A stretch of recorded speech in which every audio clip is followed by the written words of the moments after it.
Hi Cougars, and welcome to this week's writing lesson.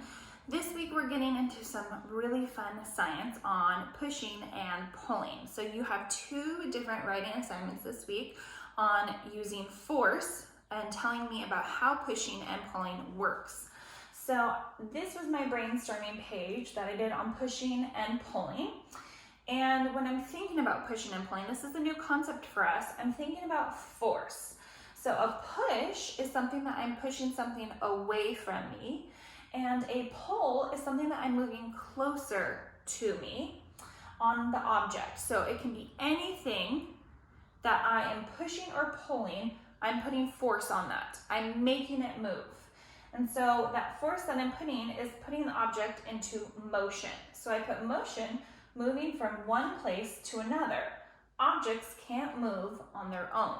So it's something to keep in mind. If I put a glass on my kitchen table, that glass is going to stay there unless there's some kind of motion from a push or a pull.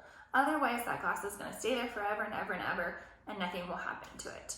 So as I'm brainstorming about pushing and pulling, I made a list of things in my life that I'm pushing or pulling. So if I'm pulling something, I thought of a zipper. So I'm pulling the zipper down my sweatshirt. Climbing, I'm pulling myself up those rocks or the stairs, whatever it is I'm climbing up, I'm having to pull myself. A tie, if I am tying my shoelace, I'm having to pull on the laces and then I'm tying them and pulling them tight. Okay, opening things. If I'm opening a box, I'm pulling the lid open to get inside of it. So that is the force that I'm putting on the object. I'm pulling it open. If I am putting on my socks, I'm pulling the socks on my foot.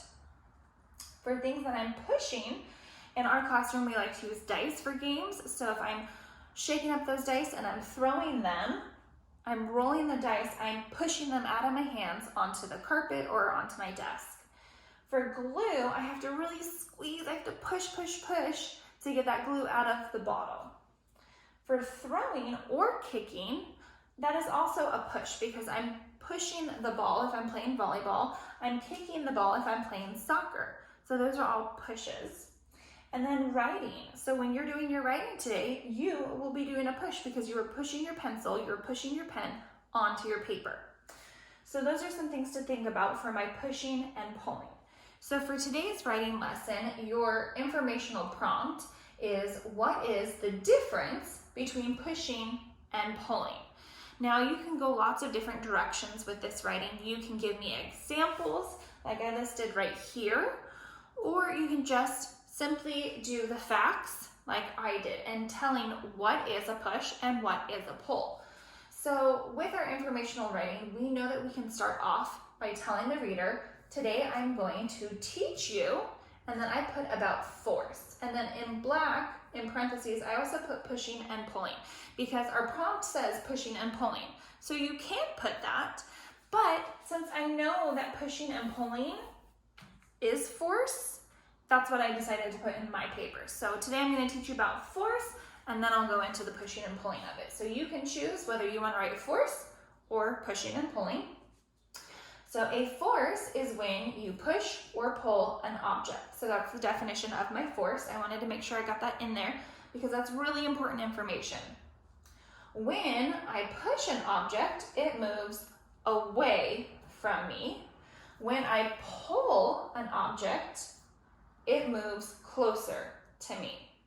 So that is my information on what is pushing, what is pulling, and what is the force.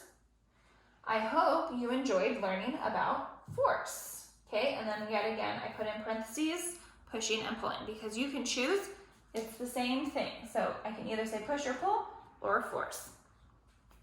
Now, I already did my brainstorming on this piece of paper, so I already wrote mine, because at this point for informational writing, you guys know the structure. You know that your topic sentence can be about, today I'm going to teach you, today I'm going to tell you, here are some interesting facts. You guys know that already. So you guys can go ahead and get started with whatever topic sentence you want to use for telling about the force.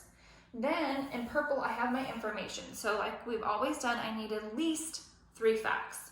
If you want to be a rock star and really get going on this writing, you could give examples. So I could say, a force is when you push or pull an object.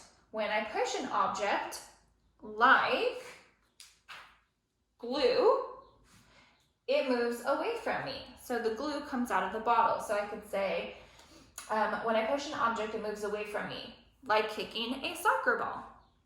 When I pull an object, it moves closer to me. When I pull my zipper, it comes closer to me. So you could give examples if you wanted to. I hope you enjoyed learning about force, okay? So Cougars, this is a very straightforward writing today. You're just giving me information on pushing and pulling that you've learned from what we've talked about, that you've learned from the videos that you're watching, and then you're just simply writing it for me, telling me that you understand it.